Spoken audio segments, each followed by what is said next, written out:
Rénal, il faudrait que tu rouvres ton micro, s'il te plaît.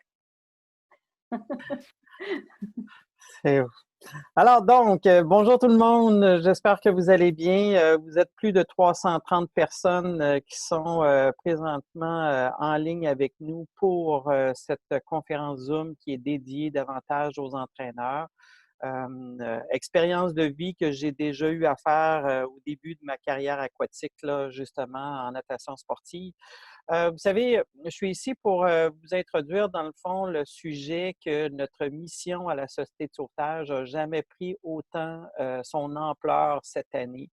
On souhaite depuis quelque temps déjà dire à tout le monde qu'on veut favoriser les interactions sécuritaires avec l'eau. Et vous comprendrez que dans un contexte de COVID-19, ça prend tout justement, son importance cette année parce qu'on veut assurer pas juste la santé et sécurité des travailleurs, donc du personnel aquatique, des entraîneurs, des moniteurs, des sauveteurs, mais aussi des usagers, des baigneurs et naturellement vos athlètes. Tout ça dans un objectif ultime, c'est de faire en sorte que le meilleur endroit pour pouvoir nager, pour pouvoir plonger, pour pouvoir jouer au water polo ou encore faire des figures en natation artistique ou encore travailler ou en vivre l'expérience du sport de sauvetage sportif restera toujours dans un endroit qui est encadré, dans un endroit qui est surveillé. Et ça, c'est grâce à vous qu'on sera en mesure de pouvoir le faire. Parce qu'il reste qu'on a toujours prétendu à la Société de sauvetage que si on n'ouvrait pas ces lieux de baignade-là, on devra accepter une augmentation des noyades et tous les traumatismes qui peuvent être associés à l'eau, et c'est ce qu'on veut éviter. Alors, merci à nos deux présentateurs aujourd'hui. Merci de m'avoir donné cette opportunité-là de vous accueillir et surtout de vous souhaiter bonne conférence. Je laisse maintenant la parole à mon collègue François. Oui, bien, bonjour tout le monde. Ça me fait plaisir d'être avec vous en cette fin d'après-midi, en cette fin de semaine. Aujourd'hui, à l'heure du jour, on va vous aborder le sujet là, de la COVID-19, comment ça se passe, puis on va traiter surtout là, de l'aspect intervention, parce que vous avez un rôle aussi de sauveteur à jouer. Puis on va voir aussi comment on peut prévenir justement la transmission de la COVID-19 là, dans vos installations. Donc, premier élément, on va bien comprendre quel est le virus, c'est quoi les moyens de transmission. La liste de vérification, c'est en contexte de COVID-19. La désinfection de vos installations, de vos équipements, parce que pour prévenir aussi, on a des équipements partagés qu'on va devoir nettoyer, désinfecter.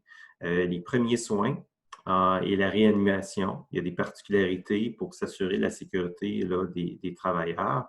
Puis il y a un contexte aussi différent en raison de la noyade qui nécessite de la ventilation. Donc, il y a des adaptations qui sont faites pour la réanimation en cas de noyade. Tout le travail qu'on vous présente a été fait suivant une veille qui a été faite au niveau international, national, en collaboration avec, entre autres, l'Institut national de la santé publique, qui a fait une partie de ce travail-là pour pouvoir aller chercher les meilleures données probantes sur la transmission du virus, sur son implication dans les lieux de baignade. Donc, on a ces outils de recherche-là qui sont partagés et que vous pouvez consulter sur le site de l'Institut national de la santé publique. Il y a un travail qui a été fait au niveau canadien aussi dans la commission des normes de la Société de sauvetage où on a publié 4 bulletins. Éric pourra vous en parler tout à l'heure pour donner des lignes directrices et des stratégies à mettre en place pour prévenir la COVID-19 puis être en mesure d'utiliser les lieux de baignade de façon sécuritaire. Il y a un travail de collaboration et de concertation aussi qui a été fait avec la santé du travail, la CNESST, notre partenaire l'APSAM qui a travaillé aussi à nous guider sur la sécurité et la santé des travailleurs, donc des moniteurs, des entraîneurs, des sauveteurs sur le bord des bassins. Sur notre page COVID, il y a un lien vers le site de l'APSAM. Il y a beaucoup de ressources sur le site de l'APSAM que vous pouvez utiliser. Il y a eu une concertation aussi avec le ministère de la Santé au niveau environnemental et au niveau des des soins préhospitaliers. On va vous présenter ce qu'ils ont publié comme protocole au niveau québécois. Et il y a eu aussi tout un travail de collaboration qui a été fait aussi en partenariat avec les fédérations aquatiques, puis l'association, les fédérations, votre fédération sportive et l'association des responsables aquatiques. Donc, c'est un travail de consensus et je tiens à faire une remarque. La situation évolue rapidement et ce qu'on vous présente aujourd'hui pourrait changer d'ici une semaine, 2 semaines en fonction des nouvelles données, des nouvelles directives de la santé publique. Donc, on vous invite à suivre de près la situation auprès de votre sport et de votre fédération pour vous assurer de toujours mettre en application les meilleures pratiques là, qui sont recommandées. Avant de commencer la présentation, on va bien comprendre le SARS-CoV-2, qui est le virus. C'est un virus en enveloppe qui est assez fragile, puis qui se transmet par gouttelettes. Vous en avez certainement entendu parler là, dans les médias. Donc, c'est des gouttelettes qui sont expulsées par la bouche. Lorsque je parle fort, j'ai mis encore plus de gouttelettes. Par le nez, parler, tousser, éternuer aussi, sont des moyens où il y a du virus. Le virus doit se reproduire dans un hôte vivant, donc nous. Et le virus va justement voyager dans ces gouttelettes pour aller contaminer des surfaces ou une autre personne qui pourrait recevoir du virus dans le nez via les yeux, via les voies respiratoires, qui est à risque de développer la maladie COVID-19. Donc, c'est pour cette raison qu'on doit se préoccuper des équipements qui sont partagés.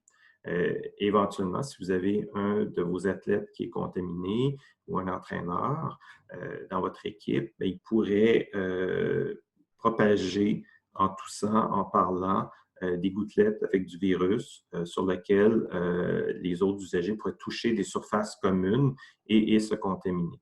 Chose certaine, c'est qu'on a appris aussi, puis c'est un consensus au niveau international, c'est que le risque dans l'eau est très faible en raison du chlore, en raison de la dilution aussi en eau naturelle.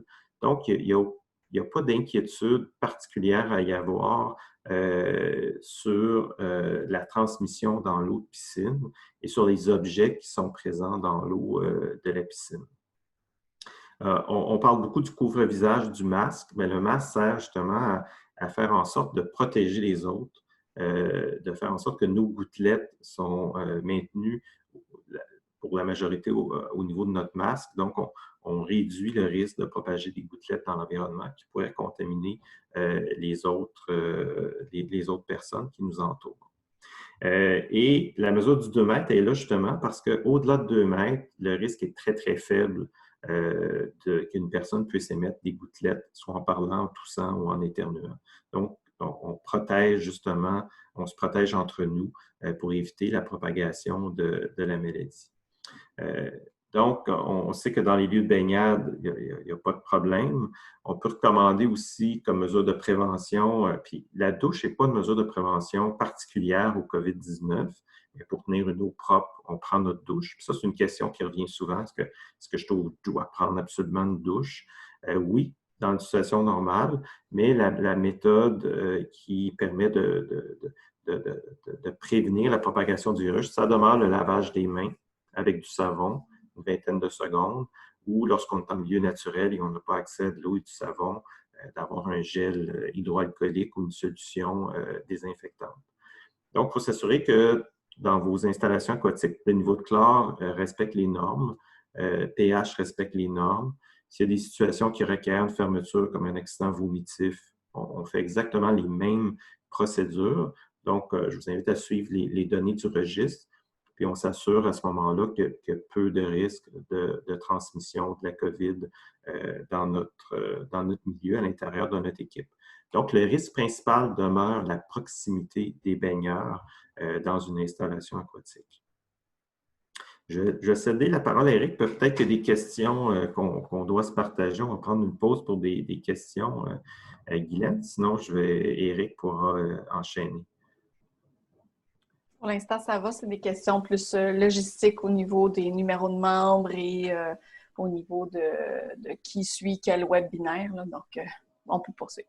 Bien, merci, Guylaine. Donc, je te cède la parole, Éric. Merci, François. Alors, désinfection des équipements et des surfaces, évidemment, là, c'est une question de l'heure là, pour savoir comment est-ce qu'on va pouvoir organiser l'assainissement des lieux.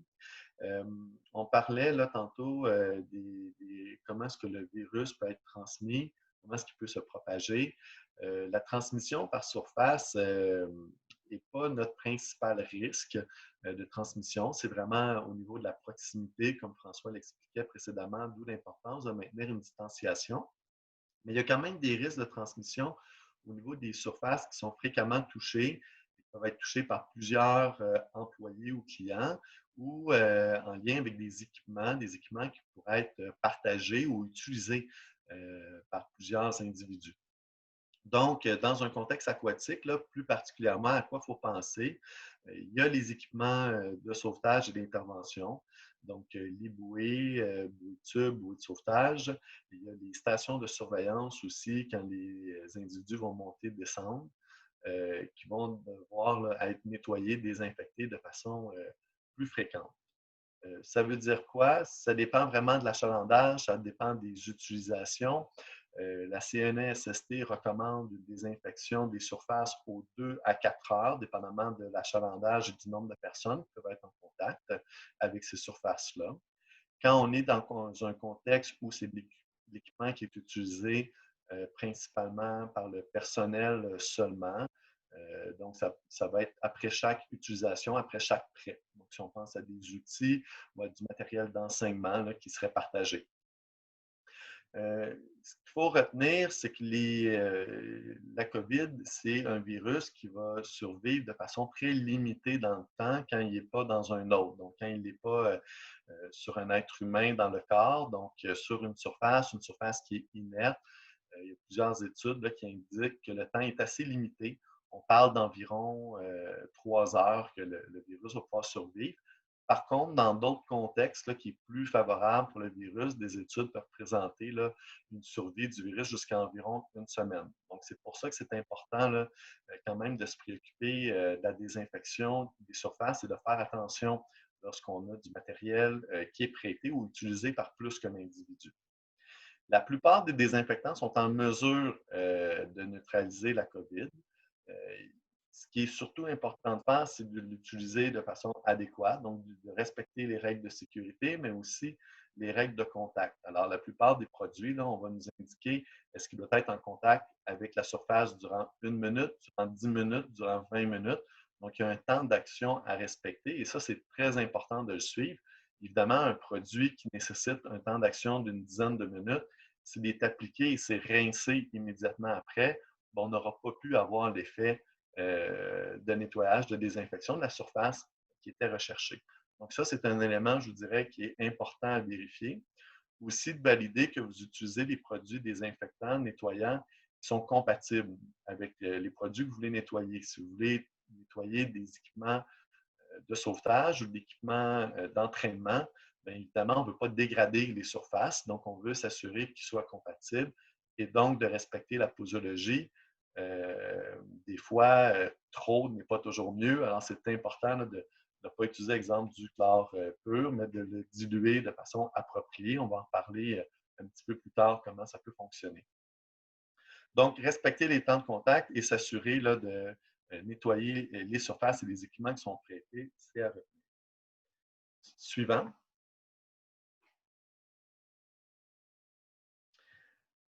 Toujours dans la désinfection des équipements, on a le prêt d'objets. Ça, c'est un contexte là, que vous vivez. Comment est-ce qu'on va faire en entraînement? Planche de natation, pool boy, c'est souvent utile dans la natation, dans les entraînements. Évidemment, ces équipements-là ne seront pas disponibles là, dans un premier temps. On va essayer de mettre ça de côté le plus possible. Par contre, il y aurait lieu de valider avec le gestionnaire aquatique de votre installation est-ce que ça serait possible que les participants apportent leur propre équipement? Donc, si c'est possible et que c'est accepté, ça peut être une belle façon là, de continuer les entraînements et d'utiliser ces équipements-là de façon sécuritaire à ce moment-là. Il y a certains prêts d'équipements qui seront permis avec la réouverture. On pense au VFI, donc c'est un équipement qui est essentiel. On reconnaît là l'importance pour les baigneurs, donc éviter la noyade. C'est assez simple. Le prêt de VFI va pouvoir se faire quand l'utilisateur va avoir terminé avec sa veste. On va demander de l'immerger tout simplement dans l'eau du bassin durant une quinzaine de minutes de chaque côté. Donc, si on est capable de l'immerger, ça sera 15 minutes. S'il flotte, ça sera 15 minutes d'un côté, on le retourne et un autre 15 minutes et de le faire sécher rapidement avant de le reprêter à un autre usager. Autrement, vous avez la posologie, donc on peut le faire tremper dans une solution d'eau de Javel. Donc, ce sera une goutte d'eau de Javel dans un volume d'environ 1 litre d'eau qui sera utilisé. Là, ça va donner une concentration suffisante. Même chose, on fait sécher rapidement et il va pouvoir le prêter à un autre usager. J'ai des petites questions des infections, Éric. Bon, premièrement, au niveau du taux de chlore, on a des questions au niveau des piscines. Bon, vous avez présenté que les piscines extérieures, c'était un 0.8 et à 3 pour le taux de chlore. La personne demande au niveau de la température et du taux de chlore pour les piscines intérieures. Est-ce que ça va être modifié? Non, ce sera la même chose au niveau des paramètres physico-chimiques. Les coronavirus sont vraiment fragiles quand ils sont en contact avec le chlore, un peu comme le E. coli. Le E. coli, c'est un paramètre qu'on surveille et qu'on suit déjà dans notre réglementation et dans nos installations. Pour faire une comparaison, là, le E. coli va survivre dans une eau qui est traitée adéquatement là, environ 1 minute. C'est très, très rapide le temps de désinfection et pour le neutraliser. Et tout porte à croire là, que les coronavirus vont réagir de la même façon. Donc, c'est pour ça qu'à l'extérieur, les normes, le 0.8, le minimum, est inchangé. Et ça sera la même chose aussi à l'intérieur. Les normes sont sensiblement les mêmes. Donc, il n'y aura pas de règles spécifiques là, à adopter au niveau des paramètres physico-chimiques dans nos bassins.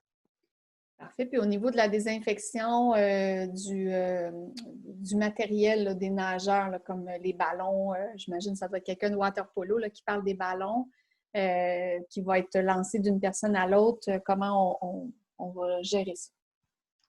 Ah, effectivement, là, il y a certaines activités où, bon, le fameux ballon, c'est un bon exemple là, pour pouvoir pratiquer l'activité du water polo. On ne peut pas vraiment s'en passer d'avoir ce passage-là. À ce moment-là, on va vouloir travailler avec des groupes qui sont favorisés, en tout cas au moins des groupes fixes à l'entraînement. Donc, travailler en tandem, donc que ce soit toujours la même paire, le même duo qui va pouvoir s'entraîner ensemble pour éviter finalement la propagation.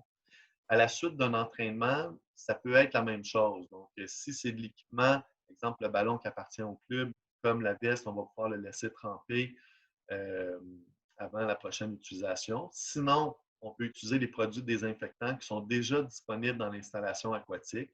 Même chose, on va suivre la posologie là, qui est recommandée par le fabricant. Si c'est de l'équipement qui est apporté par l'athlète dans l'installation, il va pouvoir quitter avec son équipement tout simplement, le ramener à la maison et revenir avec lors du prochain entraînement. Parfait, merci. On va pouvoir passer donc à la prochaine diapo.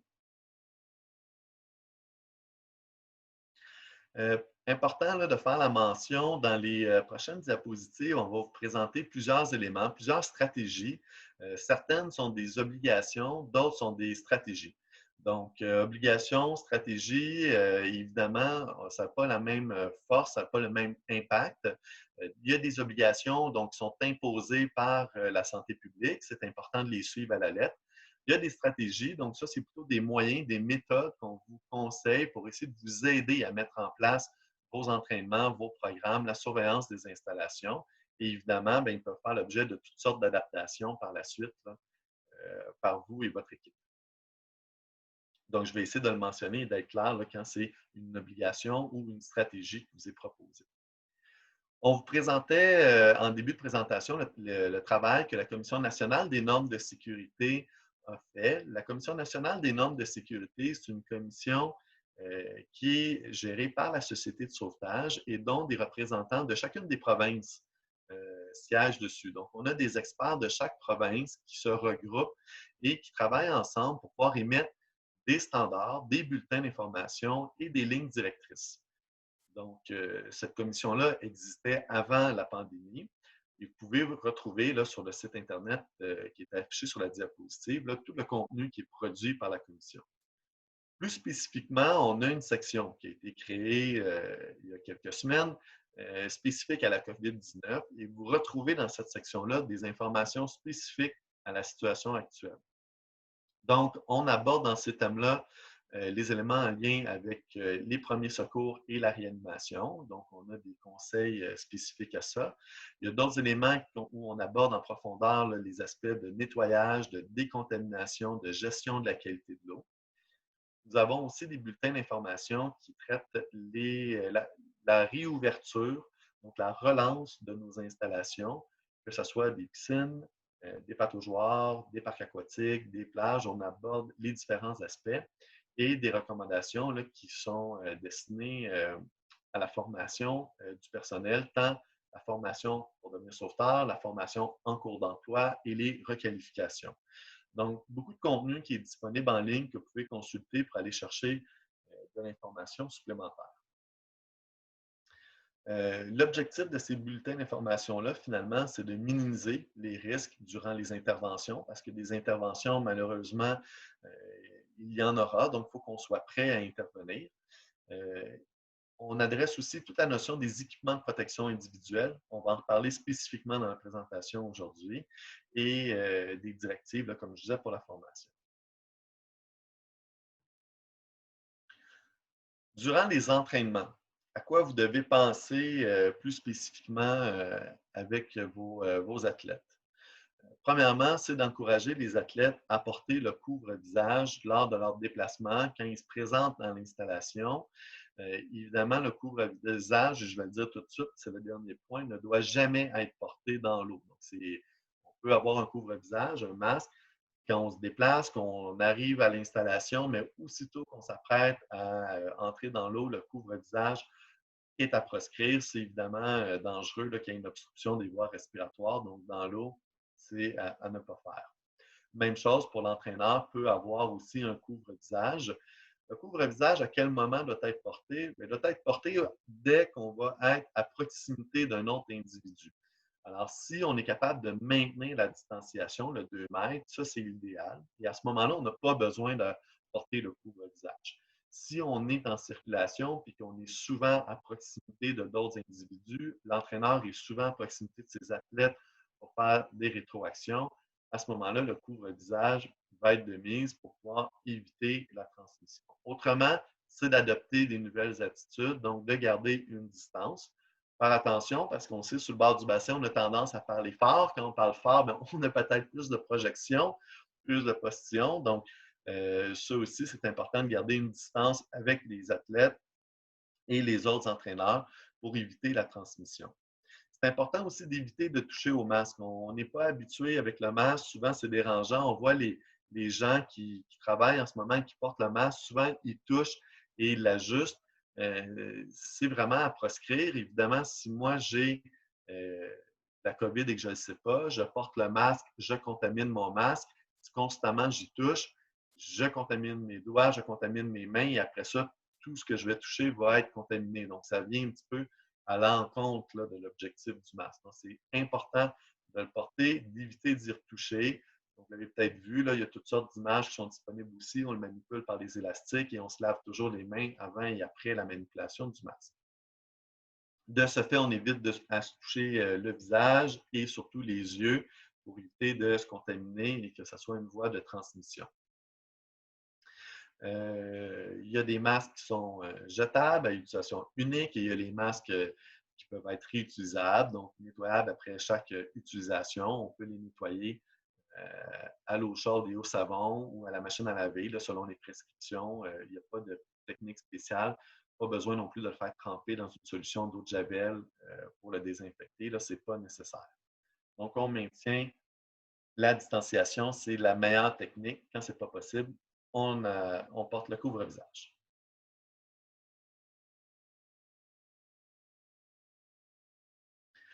Petite liste de vérification dans le cadre de vos entraînements, donc les choses à penser, à faire là, à chaque fois.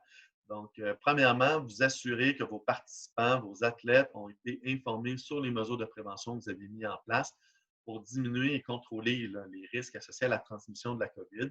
C'est super important de communiquer comme il faut. On a vu les guides qui ont été préparés par chacune de vos fédérations sportives aquatiques. Beaucoup de travail qui a été fait et ces directives-là ont déjà été communiquées avec les gestionnaires aquatiques. Ce qui fait que les gestionnaires aquatiques dans vos installations et les fédérations sont tous arrimés, sont au diapason, c'est le même discours. Donc, les mesures que vous apprêtez à mettre en place sont attendues par les gestionnaires aquatiques et sont reconnues. Donc, il vous reste à les communiquer aussi auprès des participants puis à avoir des discussions avec vos gestionnaires aquatiques pour vous assurer là, que c'est intégré à vos cas et à vos situations spécifiques en fonction de vos installations et de vos programmes. C'est important que chacun des athlètes réponde aux questions d'usage avant chacune des activités, avant chacune des présences, pour s'assurer qu'il n'y a pas de symptômes de la COVID. Et évidemment, bien, tous les athlètes là, qui sont porteurs devront rester à la maison. Au niveau du lavage des mains, un lavage à l'eau savonneuse durant au moins 20 secondes est recommandé. C'est mieux le lavage à l'eau et au savon qu'en utilisant une solution hydroalcoolisée. Mais si on n'a pas de la disponibilité de le faire à l'eau et au savon, la solution hydroalcoolique à ce moment-là est de mise. Donc, c'est important de l'instaurer. L'hygiène des mains est essentielle. Et finalement, assurez-vous aussi là, de communiquer toutes les règles en lien avec le prêt d'équipement, le partage d'équipement et la distanciation physique qui va être à maintenir. Ça sera difficile pour les athlètes quand ils vont se retrouver la première fois. Évidemment, la proximité va être facile. Là. En tout cas, ils vont vouloir revenir à ça. Ça va être important que vous ayez un message qui est fort. Rappelez-vous, ça prend environ là, une vingtaine de jours pour adopter des nouvelles habitudes. Donc, pensez, là, les 3 premières semaines, vous allez devoir marteler le message beaucoup plus fort là, pour qu'il puisse être intégré, acquis et habitué par chacun des participants.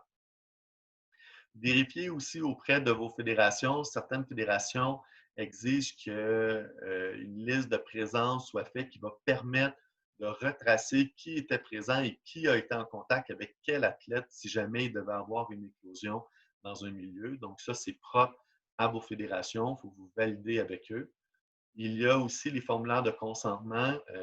Vos fédérations vous ont donné des consignes par rapport à ça. Donc, dans certains cas, il y a des formulaires de consentement électroniques ou des formulaires de consentement mis à jour là, qui doivent être complétés avant la reprise des activités. Il y aura aussi au niveau de l'aménagement des espaces que vous aurez à réfléchir. Comment est-ce que vous allez gérer les gens qui sont assis sur les bancs? Est-ce que vous allez avoir à espacer, à installer des X? Comment est-ce que vous allez disposer aussi les gens dans les corridors de natation quand vous allez leur donner des instructions pour pouvoir maintenir le 2 mètres? Ils ne pourront pas tous être sur le bord de l'eau à côté de l'entraîneur. Ils vont devoir se distancer. Donc, il va falloir penser aussi à ça. Quand on fait un arrêt de l'activité et qu'on a des consignes à transmettre, comment les gens doivent se positionner. Si on pense au plongeon, à ce moment-là, c'est de penser à comment est-ce qu'on va gérer la file d'attente au plongeon, donc comment est-ce qu'on va distancer les gens, rappeler aux gens de ne pas toucher au visage aussi quand ils attendent en file. Donc, ça aussi, ça va être beaucoup de rappels à se faire. Pour la natation de compétition, comment est-ce qu'on va gérer les dépassements? Donc, est-ce qu'on va taper sur le pied du nageur qui est en avant? Celui-ci va s'arrêter au mur, regarder le mur pour que je puisse faire mon virage de dépasser. Ou le nageur qui veut dépasser ne va pas compléter sa longueur. Donc, à quelques mètres de la fin, va se revirer pour pouvoir reprendre sa natation. Donc, évidemment, ce n'est pas ce qu'on a l'habitude de faire, mais il y aura des adaptations à faire et à penser dans vos milieux. J'en profite aussi pour faire une petite parenthèse sur la capacité maximale, le nombre de participants que vous allez pouvoir avoir dans vos groupes. Dans les installations aquatiques, ce qui est recommandé, donc c'est une recommandation, ce n'est pas une obligation, on a recommandé aux gestionnaires aquatiques de mettre en place un ratio de 7 mètres carrés par baigneur. Donc, on calcule la surface du plan d'eau et on accorde pour chacun des baigneurs 7 mètres carrés pour les activités récréatives. Donc, on parle de bain libre, d'activité libre, donc qui n'est pas dirigée, ni de natation en longueur. Pour la natation en longueur, on a recommandé aux gestionnaires aquatiques d'utiliser la règle du 1 baigneur pour 10 mètres carrés. Donc, à chaque 10 mètres carrés, on aura un participant. Ça, vous pouvez valider auprès de vos gestionnaires aquatiques. Eux vont pouvoir vous donner le nombre de participants exact qui est admis dans les bassins. En parallèle à ça, vous devez faire attention parce que les fédérations sportives ont eux aussi émis des règles qui sont spécifiques à vos sports, qui ont évidemment préséance sur ces ratios-là, qui peuvent être respectés, là, étant donné qu'ils sont habituellement plus sévères parce qu'ils tiennent compte de votre contexte propre, de votre activité qui est dynamique et des particularités de ces activités-là. La Fédération de natation, excusez-moi, a mis à jour son guide aujourd'hui. Ce qu'on indique, c'est la possibilité d'avoir 6 nageurs dans une paire de corridors. C'est-à-dire que les nageurs nagent en partie profonde dans le corridor, vers le profond dans le corridor numéro 1 et reviennent vers le plus profond dans le corridor numéro 2. On n'est pas obligé de mettre de câble entre les deux. On peut installer un câble à tous les deux corridors. On appelle ça la nage en cercle. Un peu plus compliqué au niveau du virage, mais ça nous permet de garder une distance de 2 mètres entre deux nageurs quand ils se croisent. Donc ça, la Fédération de natation prévoit 6 participants dans une paire de corridors. Si vous nagez en corridor simple, c'est seulement les nageurs qui proviennent de la même adresse qui peuvent nager ensemble, c'est-à-dire un nageur seul, s'il n'y a pas de membre de sa famille là, ou qui habite à la même adresse. S'il y a plusieurs personnes, des frères, des sœurs, ils pourraient partager le même corridor sans devoir nager en corridor double, étant donné qu'on comprend qu'il y a déjà une proximité à la maison qui est possible. Au niveau de la Fédération de plongeon, là, on recommande beaucoup là, de valider avec le gestionnaire aquatique de son installation les ratios à mettre en place. Évidemment, on comprend que l'espace qu'on a pour aménager la file au niveau du tremplin avec des bornes aux 2 mètres va venir nous dicter beaucoup la capacité de gens qu'on pourra avoir à l'entraînement. Si on a un espace restreint, ça va être moins que sur une plage plus généreuse. Et on a des consignes là, de 1 entraîneur pour 8 athlètes aussi à respecter. Donc, il y a des choses à vérifier dans votre guide. Water Polo a une règle de 1 participant par 12 mètres carrés quand on fait de l'entraînement technique, donc, exemple, le maniement du ballon. Et lorsque c'est de l'entraînement peut-être plus cardiovasculaire, donc en longueur, il se réfère aux règles de la Fédération de natation. La natation artistique, ce qui est présenté actuellement, évidemment, pas de routine, pratiquer principalement les habiletés athlétiques et eux aussi ont un ratio d'un entraîneur pour les athlètes. Suivant.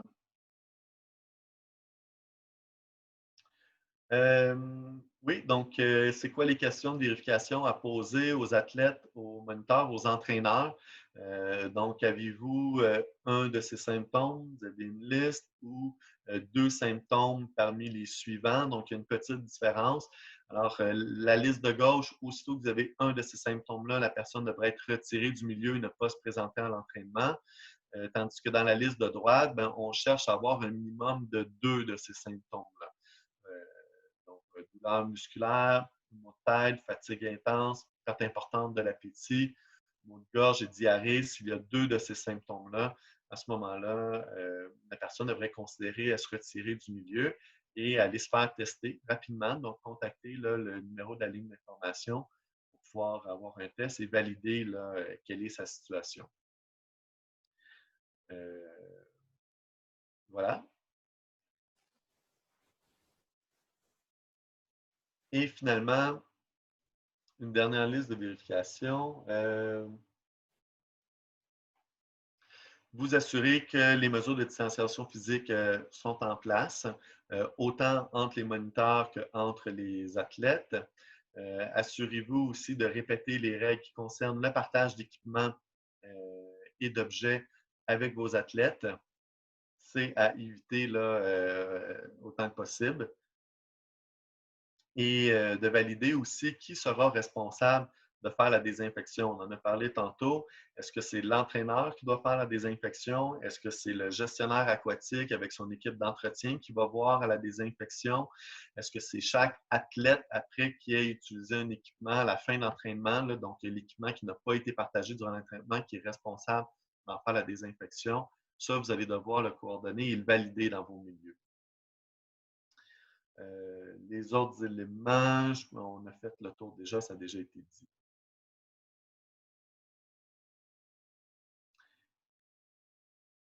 Et finalement, au niveau des normes de qualité de l'eau, on s'assure de respecter toutes les normes qui sont déjà en vigueur. Donc ça a été mentionné aussi précédemment. On maintient les mêmes normes. Et avant de quitter le site, aussi important là, de s'assurer de façon sécuritaire tous les équipements de protection. Ce qui doit être jeté comme un masque réutilisable peut être jeté dans une poubelle. Il n'y a pas de précautions particulières à prendre ou à le jeter dans une poubelle spéciale. Ça, ce n'est pas nécessaire. Et de laver les vêtements qu'on a portés durant l'activité, durant l'entraînement, durant la période de coach qu'on a faite. On lave ça comme à l'habitude, à l'eau chaude et savonneuse, c'est parfait. Alors, Guylaine, je ne sais pas s'il y a des questions. J'ai fait un gros blitz. Là. Il y a peut-être certaines questions que tu voudrais nous partager. Sinon, les gens connaissaient leur ratio FNQ et d'ailleurs, effectivement, ça a changé ce matin. Il y a eu une nouvelle publication de la FNQ là, autour de 10h30. Donc, maintenant, les ratios sont vraiment de 6 nageurs par couloir double sur 25 mètres. Avant, c'était 4, effectivement. Et sur une piscine de 50 mètres, le ratio n'est pas le même. Je ne sais pas si tu l'as, Éric, sous les yeux. Moi, je ne l'ai pas. C'est doublé, en fait, effectivement. Là, sur un bassin de 50 mètres, c'est tout simplement doublé. Donc, c'est 12 à ce moment-là pour un 50 mètres. Donc, pour les entraîneurs de sauvetage sportif, bien, ce changement-là aura un impact aussi sur le plan de relance là, du sauvetage sportif. Au niveau de la Fédération de plongeon, on posait la question à savoir si les mains courantes des tremplins allaient devoir être désinfectées entre chaque athlète. Donc, je ne sais pas si au niveau du plan de relance de plongeon, Éric ou François, vous avez la réponse à ça, là? Spécifiquement par rapport au plan de relance de plongeon, je ne pourrais pas me prononcer, mais je peux vous donner quelle est l'orientation, la recommandation qu'on a donnée pour les gestionnaires aquatiques parce que les tremplins, les glissoires seront quand même utilisés par le grand public. On vient de me glisser la réponse, Éric. C'est à toutes les deux plongeurs que les brosseront. Pour l'instant, c'est ce qui est au plan de relance ou après chaque entraînement. Donc, c'est sûr que chaque nageur est enduit d'eau chlorée. Donc, j'imagine qu'il y a aussi une question de jugement là-dedans, là, un peu comme dans les bains libres. Oui, puis si je peux me permettre, les surfaces touchées, là, il y a une méthode qui est efficace aussi, c'est d'encourager le lavage des mains de vos athlètes de façon régulière. Donc, s'ils ont à toucher une surface ou un équipement, que ce soit ballon ou une rampe de tremplin, puis qu'ils se sont lavés les mains avec du savon avant et qu'ils se lavent les mains après, on diminue de beaucoup là, les risques qui sont reliés. Puis ça varie beaucoup, là, les normes sur la désinfection des accessoires. Là. Des fois, ça peut être une fois par jour, aux 2 heures. Fait que je vous invite à suivre là, ce qui sera recommandé par votre fédération. Je ne sais pas si vous avez aussi, au niveau du plan de relance triathlon, le ratio nageur-entraîneur pour l'eau libre, soit par la FNQ en eau libre ou pour triathlon. Est-ce qu'il y a un ratio qui a été déterminé? Est-ce que vous le savez? Je ne sais pas par cœur. Ouais. Malheureusement, je ne peux pas vous le donner. Je sais que la Fédération de triathlon a produit aussi son guide complet qui est disponible. Donc, il faudrait s'y référer. Je vais peut-être juste faire une petite parenthèse. Glenn Isabelle nous a réécrit là, en précisant que ce n'est pas aux 2 plongeurs là, pour nettoyer les rampes. C'est aux 2 à 4 heures. Aux 2 à 4 heures, oui, c'est ça. Donc, ça sonne presque pareil. Presque pareil. Isabelle, il faut que tu mettes des H après les chiffres. C'est bon, parfait.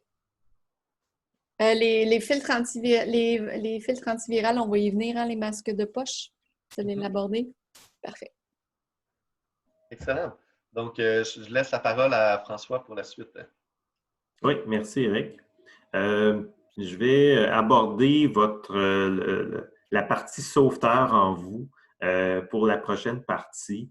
On va parler de surveillance aquatique, de premiers soins, et aussi de réanimation. Donc, quelles sont les adaptations qu'on doit prévoir en contexte de COVID-19? Au niveau de la surveillance aquatique, il n'y a pas tant de changements.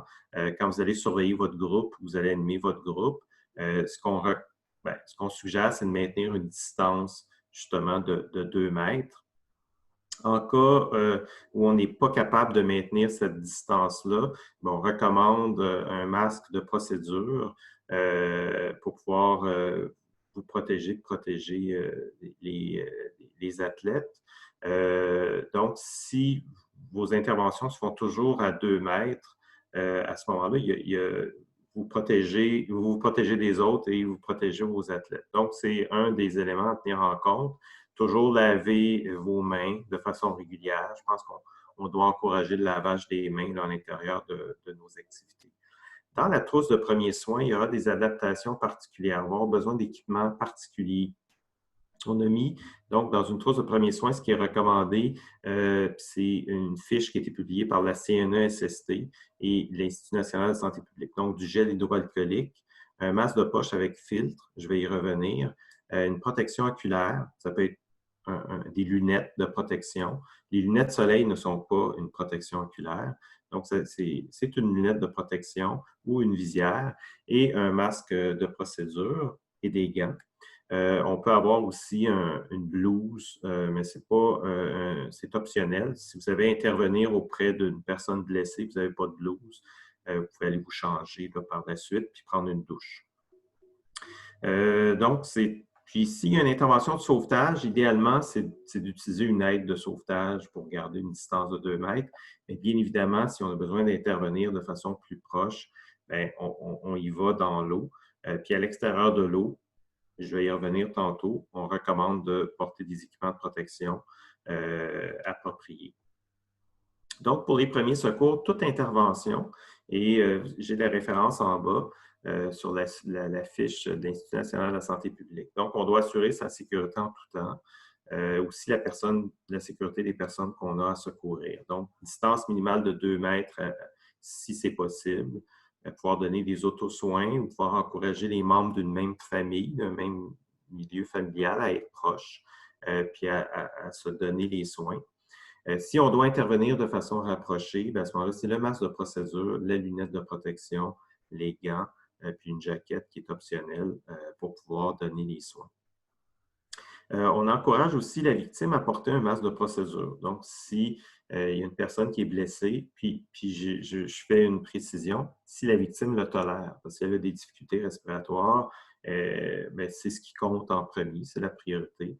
Donc, on ne l'encouragera pas ou on ne la forcera pas à porter un masque de procédure. Par la suite, après une intervention de secours, on doit jeter les équipements qui sont jetables dans la poubelle, laver les autres équipements, donc les mettre dans un sac et les laver de façon appropriée avec une lessive, avec du savon, et aller prendre une douche avant de poursuivre ses activités. Ici, je vous présente une fiche avec une distinction noyade et non noyade. Donc, vous avez les équipements de protection. Le filtre, c'est un filtre qui a une capacité le plus rapprochée d'un filtre EPA. C'est un filtre qu'on va installer dans le masque de poche. Et dès lundi, il y aura des spécifications qui seront publiées sur le site de l'APSAM. Nous allons mettre un lien vers ces spécifications-là sur notre site Internet. L'APSAM et la CNESST et le groupe d'intervention aussi de l'INSPQ pour COVID-19 ont regardé différents produits et ils ont donné des spécifications pour justement s'assurer que lorsqu'on utilise un masque de poche, que le filtre puisse protéger le sauveteur. Donc, vous pourrez vous y référer à ce site-là et valider si votre fournisseur de masque de poche a le filtre approprié. C'est important, avant de commander un filtre, de s'assurer que le filtre fonctionne sur les masques de poche parce qu'il y a plusieurs filtres de type EPA ou plus antiviral qui sont adaptés à un masque de poche en particulier. Donc, c'est important de s'assurer que le filtre est bien installé pour s'assurer d'une protection adéquate. Il faut faire une distinction, je vais vous le montrer tantôt. Le filtre n'est pas la valve anti-retour là, pour protéger si la victime a des vomissements. C'est un outil supplémentaire.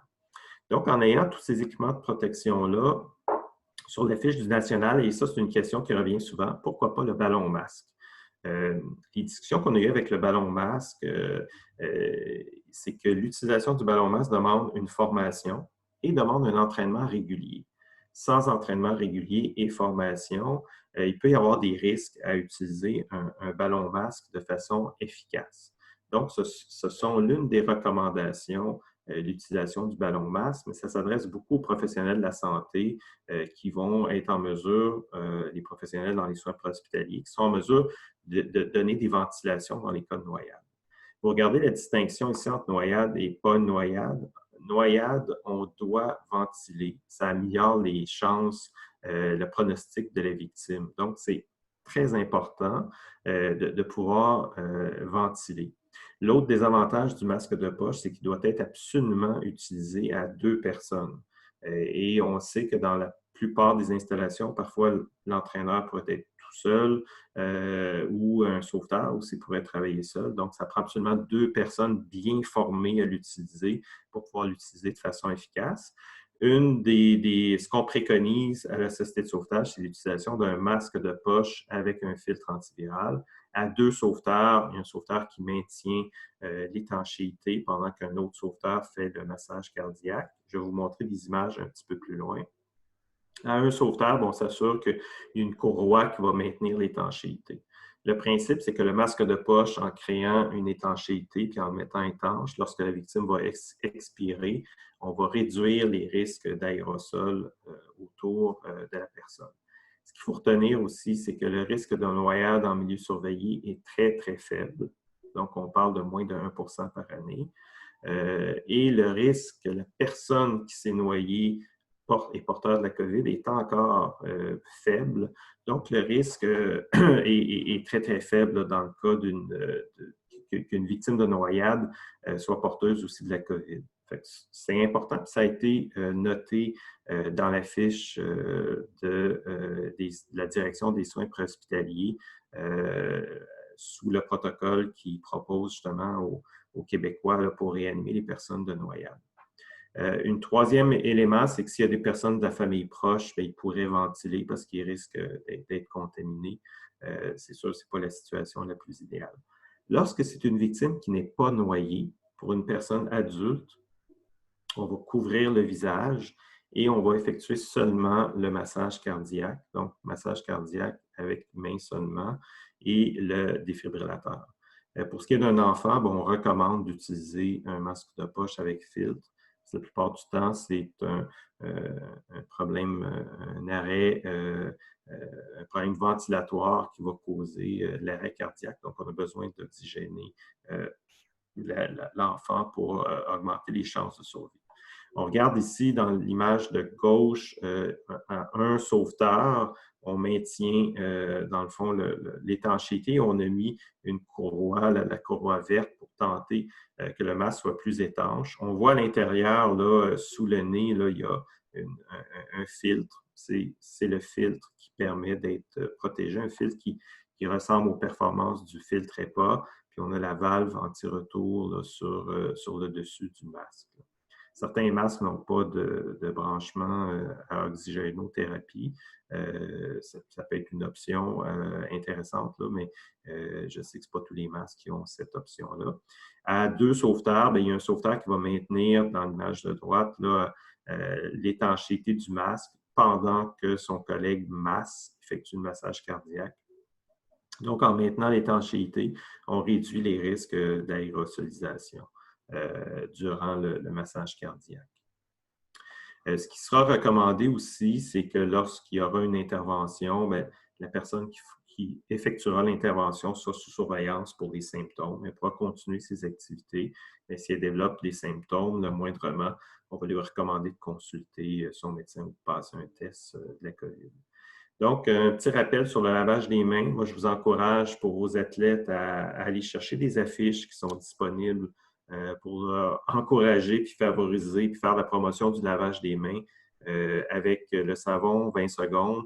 C'est un moyen qu'on va pouvoir prévenir justement qu'il y ait une éclosion dans un de vos groupes.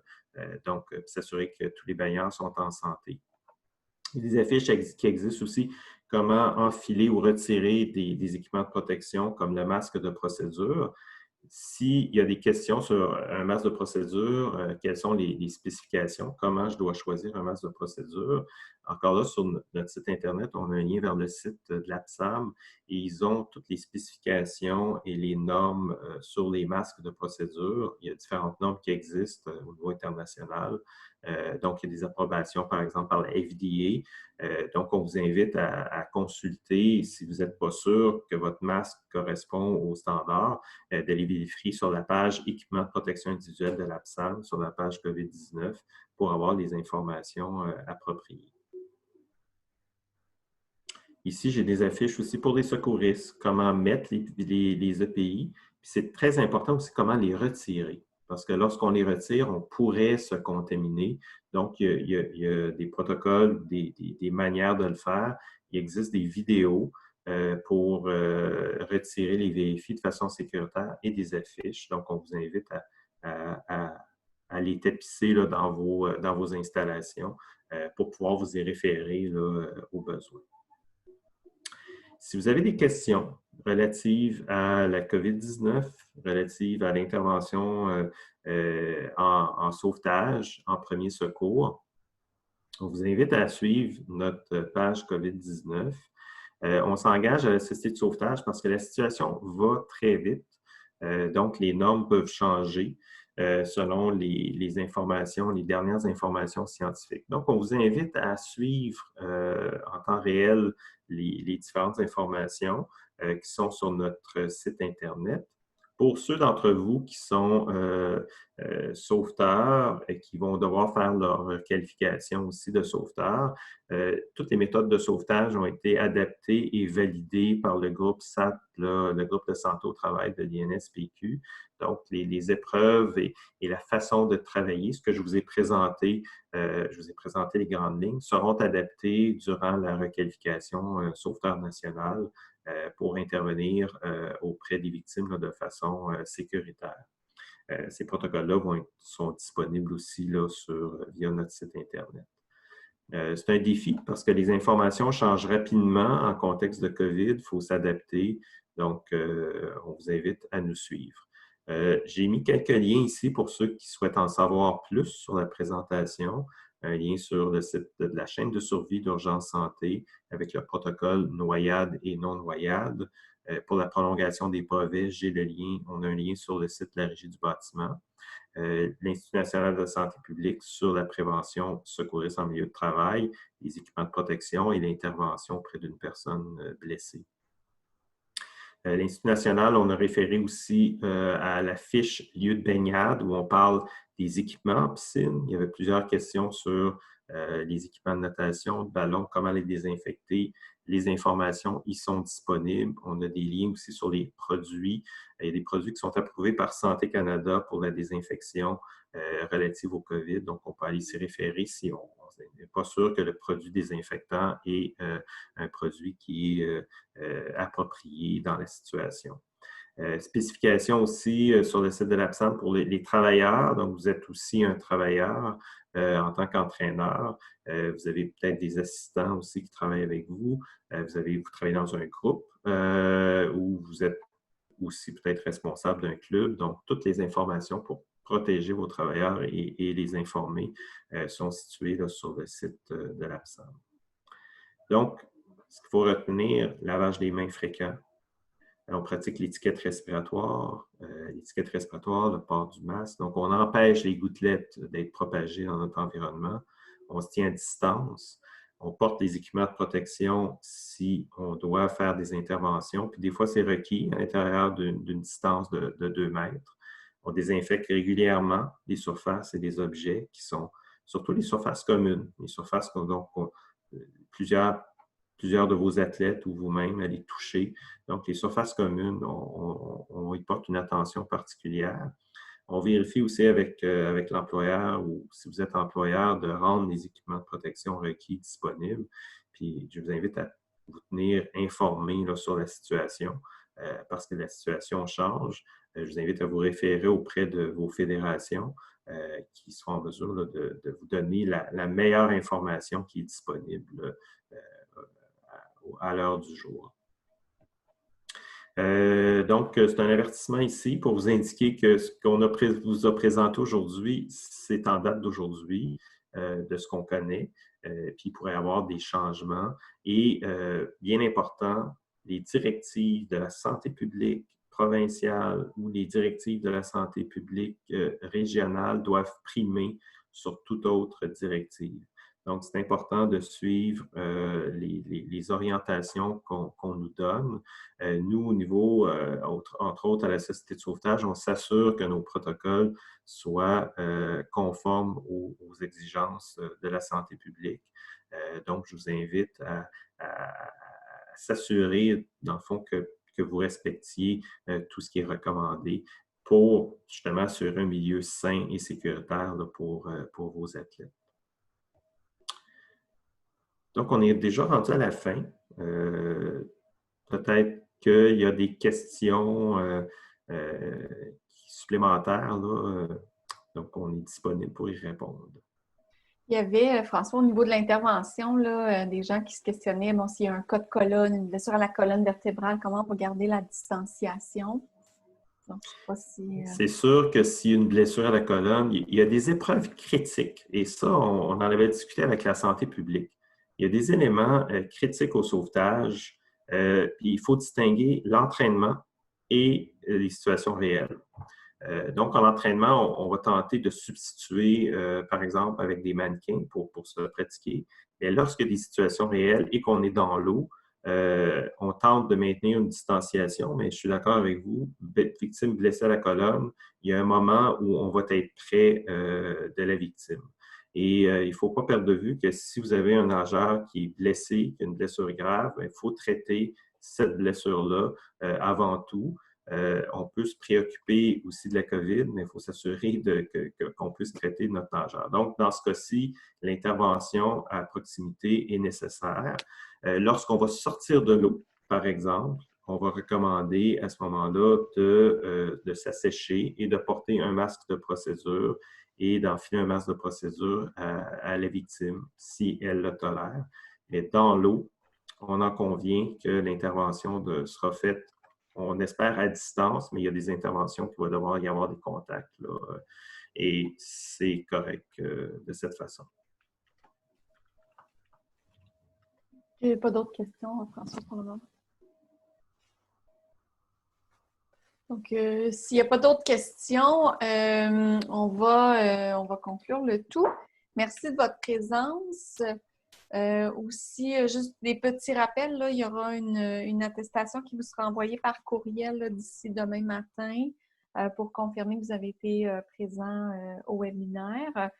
Ceux qui ont un numéro de membre à la Société de sauvetage, qui sont sauveteurs, on va aussi l'indiquer à votre dossier de membre. Comme François l'a dit, c'est des informations qui évoluent vite, donc n'hésitez pas à rester à l'affût. Vous pouvez vous abonner à notre page Facebook. Vous pouvez aussi surveiller notre site web et surtout vérifier les plans de relance de vos sports de façon régulière. Il y a des mises à jour qui sont faites de façon régulière. Les directeurs généraux des fédérations aquatiques, la Société de sauvetage, la Croix-Rouge, l'Association des responsables aquatiques travaillent ensemble en concertation pour pouvoir faire évoluer le tout. Donc, puis on va vous souhaiter un bon été.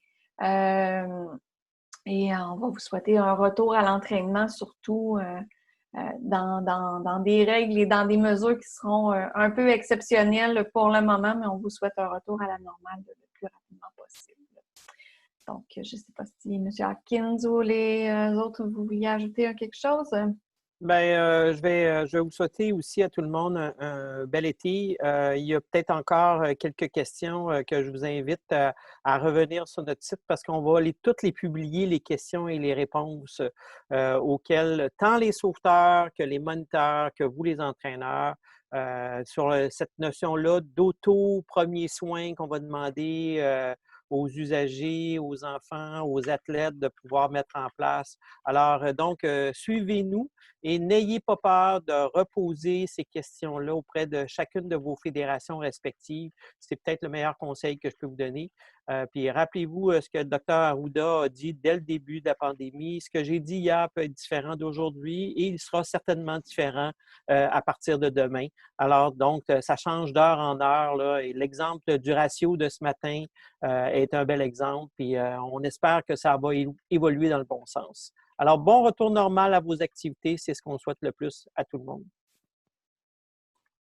Merci. Bye bye tout le monde.